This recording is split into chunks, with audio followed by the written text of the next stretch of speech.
Hey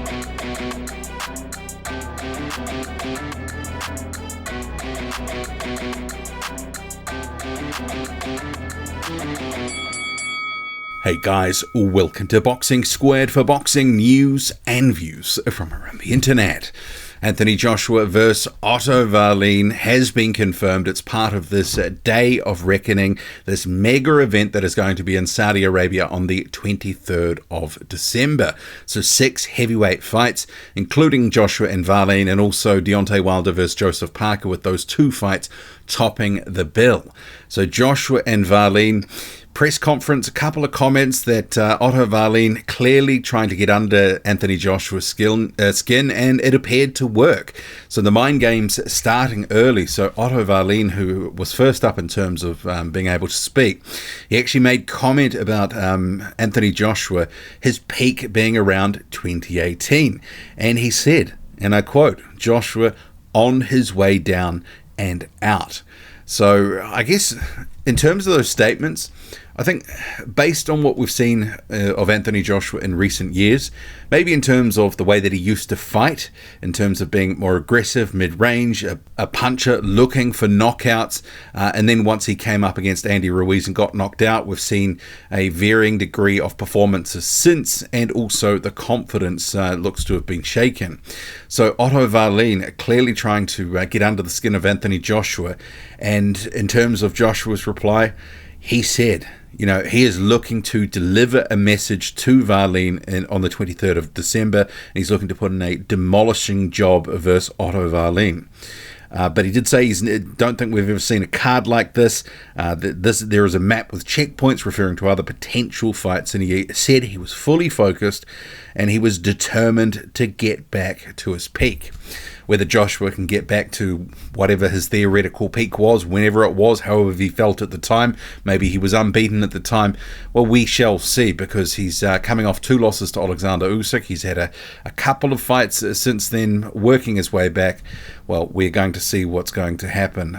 Robert Helenius was last time out, stopped him.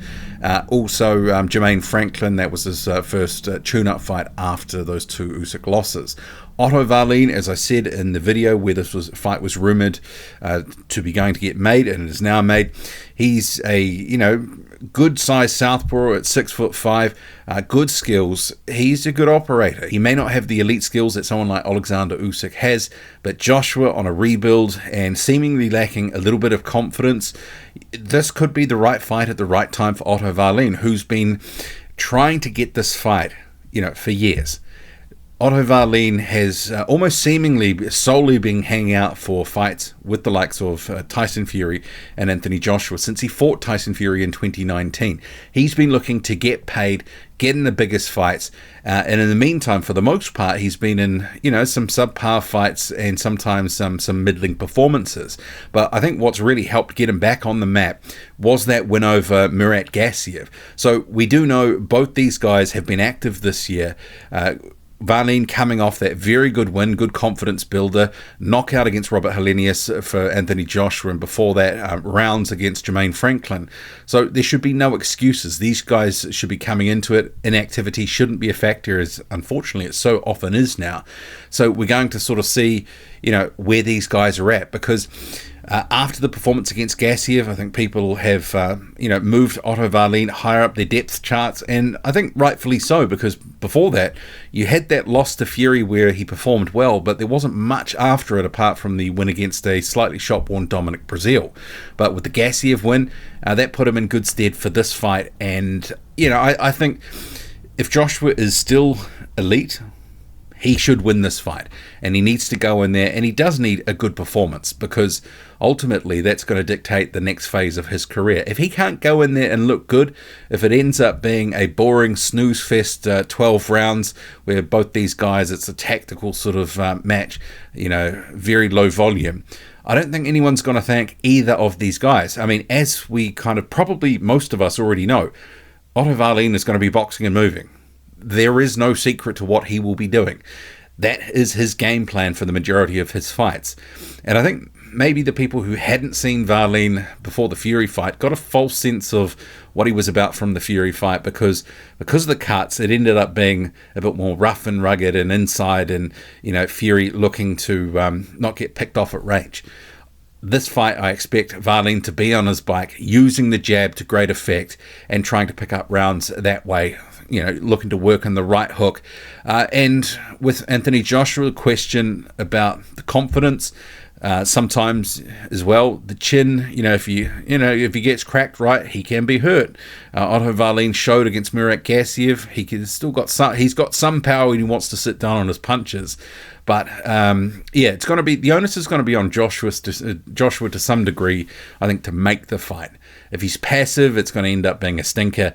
But I think that Joshua, with coming back, and there has been some talk actually I've seen around the place that he's going to be training with Ben Davison as opposed to Derek James for this fight.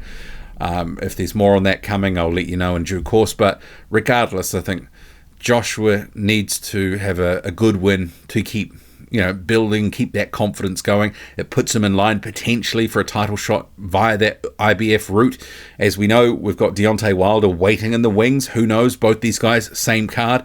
And that was really bizarre actually from the press conference, because Wilder was explicitly asked about the whole thing. Joshua was there waiting, and Wilder basically said he'd been saying he needed to get in a room to talk to Joshua and say something to him, and he basically wished him the best even if they never fought. So it was a bit of a letdown on that sort of front, that he didn't put it on Joshua and really sort of go after him, because I think, as fans, we want to sort of see that energy, not just matched on, from social media, actually sort of delivered in person as well. But they did shake hands, actually, and this is the screenshot from that. This was afterwards, sort of as they were sort of all up on stage, that sort of stuff. If that fight ever happens, it happens. I think a lot of us, we think it should have happened in 2018, but it never did. So, this fight, it's made. Otto Wallin coming out with the early barb saying Joshua has peaked, he's on the way down and way out, and Joshua determined to prove him wrong, say that he can come back to something resembling his best. We shall see. What do you make of the fight, and what did you make of the comments from Otto Wallin? Drop a comment loud and often. Hit like, hit subscribe, follow me on Twitter, boxing_squared. I'm out.